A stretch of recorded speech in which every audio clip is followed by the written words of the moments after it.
ജനഗണമന പാടിയില്ലേ? അത് പാടില്ല. എടാ എന്നാ കുഞ്ഞാ വേടന്റെ പാട്ട് പറ. നാടിൻ നന്മകനെ പൊന്മകനെ മുത്തായവനെ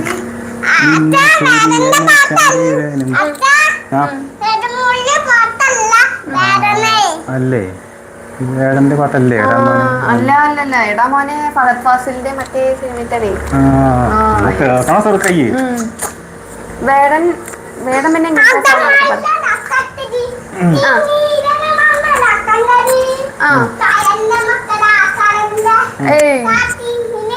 അങ്ങനെ വേടൻ ഈ പാട്ട് കേൾക്കുന്നവരെല്ലാവരും ഷെയറിയാലേ.